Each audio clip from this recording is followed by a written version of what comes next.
തിരുമേനി നമസ്കാരം.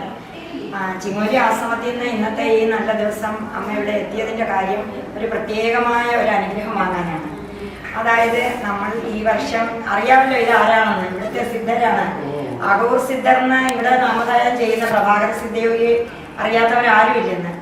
മരണമില്ലാത്ത യോഗി എന്ന് പറഞ്ഞ് എല്ലാവരും തിരയുന്ന ആ ഒരു ദിവ്യ അവതാരം ഈ മണ്ണിൽ ഓടിക്കളിച്ചതാണെന്നുള്ള ഓർക്കുമ്പോൾ തന്നെ നമുക്ക് എന്താ പറയാ, വാക്കുകൾക്ക് അതീതമാണത്.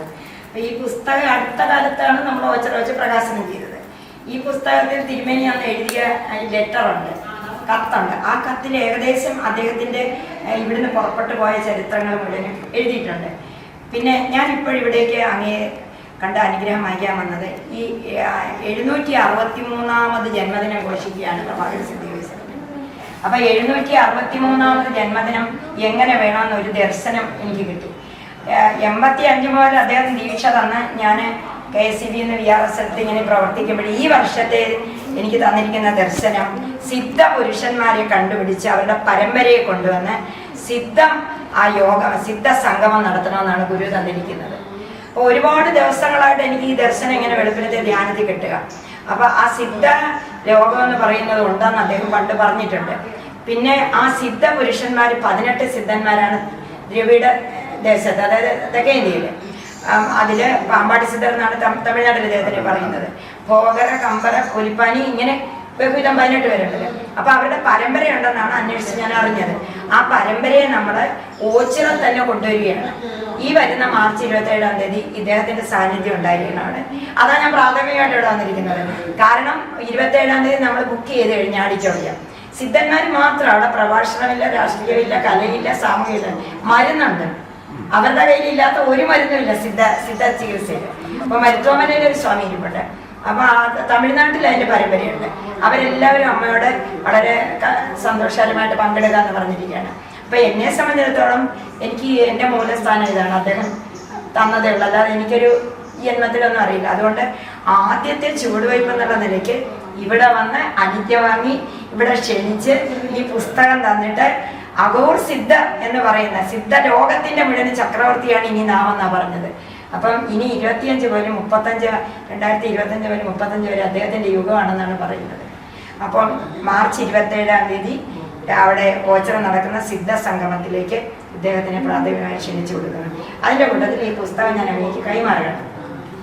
പിന്നെ അത് 2 വാക്ക് മാത്രം മതി. അങ്ങയുടെ തിരക്ക് നല്ലപോലെ അറിയാം, ലോകം അങ്ങേ കാത്തിരിക്കുകയാണ്. തിരുവാഭരണം എഴുന്നള്ളിക്കുന്ന ദിവസമാണ്. ഈ പ്രഭാകര സിദ്ധയോഗീശനെ കുറിച്ച് അങ്ങ് 2 വാക്ക് സദയം ഈ ഇതിൽ പറയണം. ഈ അനുഗ്രഹം സിദ്ധ സംഗമത്തിനുള്ള ആശംസകളോടൊപ്പം തന്നെ ആദ്യമേ കിട്ടേണ്ടത് ഇവിടുത്തെ അനുഗ്രഹമാണ് വേണ്ടത്. അപ്പം അദ്ദേഹത്തിൻ്റെ മഹത്വം ഇദ്ദേഹത്തിന് അറിയാവുന്ന കാര്യമാണല്ലോ.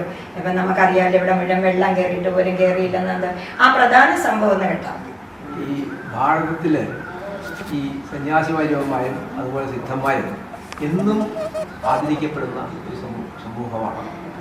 മനുഷ്യന്റെ ജന്മം മുതൽ മരണം വരെ ഉള്ള ആധ്യാത്മിക കാര്യങ്ങളിൽ എല്ലാം ഭാരതം, ഹിന്ദു സമൂഹം തന്നെ ഇന്നും ബദ്ധശ്രദ്ധരായിട്ടിരിക്കുന്ന കാലഘട്ടമാണ്. ഇതിനു മുമ്പ് ഉണ്ടായിട്ടുണ്ട്, ഇന്നും അത് തുറന്നു പോവുകയാണ്. അപ്പം അതിൽപ്പെട്ട ഒരു 200 കൊല്ലങ്ങൾ ജീവിച്ചിരുന്നു എന്ന് വിശ്വസിക്കപ്പെടുന്ന, ഇന്നും അദ്ദേഹത്തിൻ്റെ സാന്നിധ്യം ഉണ്ടെന്ന് വിശ്വസിക്കപ്പെടുന്ന ഒരാളാണ് അഗൂർ സിദ്ധയോഗി, പ്രഭാകര സിദ്ധയോഗി. നമ്മൾ അഗൂർ സിദ്ധയോഗി എന്ന് പറയും, പ്രഭാകര സിദ്ധയോഗിയാണ്. അദ്ദേഹം അമാനുഷനാണെന്ന് പറയാൻ വ്യത്യാസമില്ല. കാരണം എനിക്ക് അദ്ദേഹത്തെ പറ്റി പറയുമ്പോൾ എനിക്ക് 6 വയസ്സുള്ളപ്പോഴാണ് അദ്ദേഹത്തെ ഈ കായലിൽ നിന്ന് കണ്ടെത്തിയത്.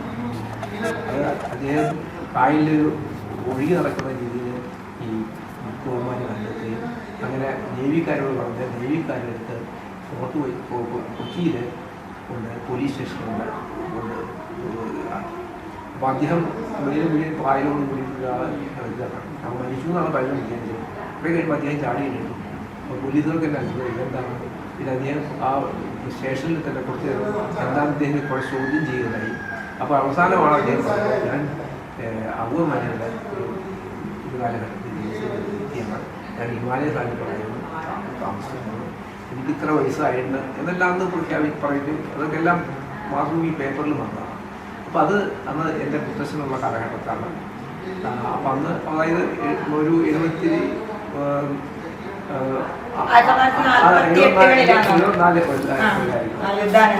അപ്പൊ അങ്ങനെ അത് വന്നപ്പോ ഇവിടെ അച്ഛനും എൻ്റെ അച്ഛനും എൻ്റെ അച്ഛൻ്റെ അനിയനും കൂടി പോയി അദ്ദേഹത്തിന് 3 മാസം താമസിക്കുന്നുണ്ടായിരുന്നു.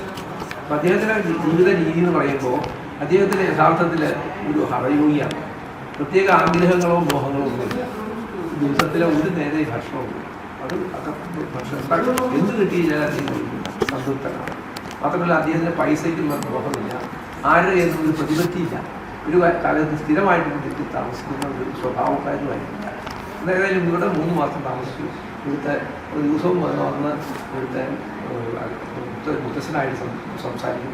മുത്തശ്ശന് വലിയ ബഹുമാനമാണ്. കാരണം അദ്ദേഹം മുത്തശ്ശൻ ശരിക്കും പറഞ്ഞാണെങ്കിൽ ജ്യോതിഷം, വൈദ്യം, അതുപോലെ തന്നെ അധ്യാത്മിക കാര്യങ്ങൾ, അതായത് പുരാണങ്ങളെ പറ്റി നല്ല പാണ്ഡിത്യമുള്ള കാര്യങ്ങൾ. ഈ സ്വാമിജി അതുപോലെ തന്നെ എല്ലാ വീടുകളും മുത്തശ്ശന് വലിയ ബഹുമാനമായിരുന്നു. മുത്തശ്ശൻ അന്ന് പറഞ്ഞിട്ടുണ്ട്, ഞാനിങ്ങനെ കേട്ടിട്ടുണ്ട്, ഒരു കുറച്ച് മുമ്പ് ഒരാൾ വീട്ടിൽ വീടുന്നുണ്ട് എന്നൊക്കെ എനിക്ക് കേട്ടിട്ടുണ്ട്. അത് ആരാണ് പിന്നെ ആ ആളെ പറ്റി 10 വയസ്സിൽ പോയിട്ട് പിന്നെ അവരെ ആളെ പറ്റി ദൂരമില്ല. പക്ഷേ അദ്ദേഹം ആളെ തന്നെ മുത്തശ്ശനില്ല. പക്ഷെ പലർക്കും അദ്ദേഹത്തിൻ്റെ പെരുമാറ്റങ്ങളൊന്നും ഇഷ്ടപ്പെടാതെ വന്നു. അങ്ങനെ അദ്ദേഹം യഥാർത്ഥത്തിൽ ഇവിടുന്ന് പിന്നെ പോവുകയാണ്. പിന്നെ ഒരു കാലത്തിന് ശേഷം നമുക്ക് അദ്ദേഹത്തിനെ ശബരിമലയിൽ കണ്ടു പറയുന്നത്. അദ്ദേഹം ഒരു സ്ഥിരമായിട്ട് താമസം പിന്നെ കൊച്ചറയിൽ പോലെ കാര്യമുണ്ടായിട്ടുണ്ട്. അതായത് ഇവിടെ വന്ന കാലഘട്ടത്തിൽ അദ്ദേഹം തന്നെയാണെങ്കിൽ ഈ പലർക്കും സൂട്ടിന് വന്നിട്ട് പച്ചില മരുന്നുകൾ കണ്ടെത്തി അത് കൊടുത്ത് സൂട്ടിന് മാറിയിട്ടുണ്ട്. അതുപോലെ നടക്കാൻ വയ്യാത്ത ആൾക്കാർക്ക് ചികിത്സ, ചൂട്ടി തീരി ചികിത്സ, അങ്ങനെ കുലമതിയായിരുന്നു. അതൊക്കെ ചെയ്തിരുന്നു. അതുപോലെ തന്നെ ഈ വർഷക്കാലത്ത് ഇപ്പം അക്കരയ്ക്കൊക്കെ ഭയങ്കര ഒഴുക്കായിരിക്കും പുഴയില് പെരിയാറ്. അത് അക്കരയ്ക്ക് സുഖമായിട്ട് നീന്തി ഇക്കരയ്ക്ക് അതേപോലെ തന്നെ അതുപോലെ അത് എല്ലാവരും കണ്ടിട്ടുള്ള കാര്യങ്ങളാണ്. ഇതൊന്നും ഒരു അതിശോക്തിയല്ല. പിന്നെ ഒരു 3 മണിക്കൂർ വേണമെങ്കിലും ഉള്ളിൽ ഈ പുഴയുടെ ഉള്ളിൽ മുങ്ങി കിടക്കും. അത് പുറത്തേക്ക് വരുന്നില്ല, എല്ലാവരും പേടിയും. അത് അങ്ങനെയുള്ള അമാനുഷ ശക്തികളൊക്കെ അദ്ദേഹത്തിനുണ്ടായിരുന്നു. ഇതൊക്കെ അനുഭവത്തിൻ്റെ കാര്യങ്ങളാണ്. അദ്ദേഹം അനുഗ്രഹിച്ച ആൾക്കാർക്കൊക്കെ നല്ല പുരോഗതി ഉണ്ടായിട്ടുള്ളതായിട്ട് അദ്ദേഹത്തിനെ പറ്റിയുള്ള ഇപ്പോഴേ മനയിൽ അദ്ദേഹത്തിന് നല്ല അനുഗ്രഹം ഉള്ളത് തിരുമേനി കഴിഞ്ഞ പ്രാവശ്യം പറഞ്ഞല്ലോ. മനയോട് അദ്ദേഹം പൂർവ്വ കാണിക്കുന്നുണ്ട്. എന്തായാലും ആ വെള്ളപ്പൊക്കത്തിന്റെ കാര്യം ഇത് വെള്ളപ്പൊക്കത്തിന്റെ കാര്യം പറയുകയാണ്. ഇവിടെയൊക്കെ വെള്ളം ഒരു കൈയും പോകാൻ പറ്റില്ല. പക്ഷെ ഇവിടെ മാത്രം വെള്ളം ഈ പുഴയുടെ എത്ര അരികിൽ നിന്നത് പോലും ഇവിടേക്ക് വെള്ളം കയറി. ഈ പുരയിടത്തിൽ വെള്ളം കയറിയെന്നല്ലേ ഇല്ലല്ലോ അദ്ദേഹത്തിന്റെ കാരണമല്ലേ തിരുമേനി പറഞ്ഞു. അപ്പൊ അങ്ങനെയുള്ള ശ്രദ്ധയും രക്ഷയുണ്ടല്ലേ, പരിരക്ഷയുണ്ട് ഈ കുലത്തിന്. തീർച്ചയായിട്ടും. മാത്രമല്ല അത് വേറൊരു കാര്യം കൂടി ഉണ്ട്. ഇവിടെ ഈ പറഞ്ഞ പോലെ എല്ലാ അഭിവൃദ്ധിയും കാരണവും ഇപ്പൊ അദ്ദേഹത്തിന്റെ സാന്നിധ്യം വേറൊരാൾക്ക് പറഞ്ഞാൽ മനസ്സിലാവില്ല. അതെ, ഇപ്പൊ അങ്ങനെ അങ്ങയോട് പറയാനൊക്കെ ഉണ്ട്. ഞാന് എൻ്റെ 32 വയസ്സിലാണ് അദ്ദേഹം എന്നെ കണ്ടെത്തുന്നത്. അപ്പൊ പറഞ്ഞ് ഞാൻ അഗോർമന ഭൂമയെന്നാ പറയുന്നത്, പൂജാതനല്ല. അപ്പൊ നീ എന്തുണ്ടെങ്കിലും എൻ്റെ കുലത്തിൽ പോയി പറഞ്ഞാണ് നിന്റെ സങ്കടങ്ങളും എല്ലാ കാര്യങ്ങളും. അപ്പൊ അന്ന് വിട്ടിരുന്നവരെ ഞാൻ ഇവിടെ വന്ന് അറ്റൻഡ് വാങ്ങുന്നത്. മറ്റുള്ളവരുടെ എനിക്കറിയില്ല. അദ്ദേഹം സ്ഥാപിച്ച ആശ്രമമാണ് ചിങ്ങോലി. ഇലക്ട്രിസിറ്റി ബോർഡിലെ ഓഫീസറായിട്ടൊന്നും എനിക്ക് ഒന്നും അറിയാത്ത ആളാണ്. ഞാനിപ്പം അന്ന് കൊണ്ടുവന്നില്ലേ ആ വൈദ്യനെ, ഇവളുടെ മകളുടെ മകനാണ് അവന്. അപ്പൊ അന്ന് അദ്ദേഹം പ്രവചിച്ചിരുന്നു ഇവിടെ ഒരു വൈദ്യകലാനിധി ഉണ്ടാവുന്നു. നീ കുട്ടിക്ക് 10 വയസ്സുള്ള പുസ്തകം. അപ്പൊ അവനിപ്പോ BMS പാസ്സായിട്ടാണ് അവനെ ഇവിടെ കൊണ്ടുവന്നത് കഴിഞ്ഞ ദിവസം. അപ്പൊ എന്തുകൊണ്ട് നോക്കിയാലും ഈ അദ്ദേഹം അഗോർ സിദ്ധനാണ്. ചിങ്ങോലി ആശ്രമം എന്തുണ്ടെങ്കിലും ഇവിടെ ചോദിക്കാതെ ഇന്ന് വരെ ചെയ്തിട്ടില്ല. വളരെ അഭിവൃദ്ധിയോടുകൂടി അതവിടെ നിലനിൽക്കുന്നു. ഇപ്പൊ സിദ്ധ സംഗമമാണ്. ഒരിത്തിരി ബുദ്ധിമുട്ടുള്ള കാര്യമാണ്. ഈ 18 സിദ്ധന്മാരും ഈ പറഞ്ഞ പോലെ ഒരിടത്തിരിക്കുന്നവരല്ല. അപ്പൊ തിരുമേനി ഒന്ന് ഹൃദയംഗമമായിട്ട് പ്രാർത്ഥിക്കണം. അഗോർ സിദ്ധന്റെ ആ ഒരു ബ്ലെസ്സിങ്സോടുകൂടി ഈ യാത്ര തുടരാനൊക്കെ തുടങ്ങി.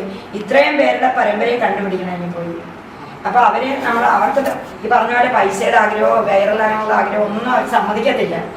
തീയോട് കളിക്കുന്നതല്ല, സിദ്ധകുലത്തിനോട് കളിക്കുന്നത്.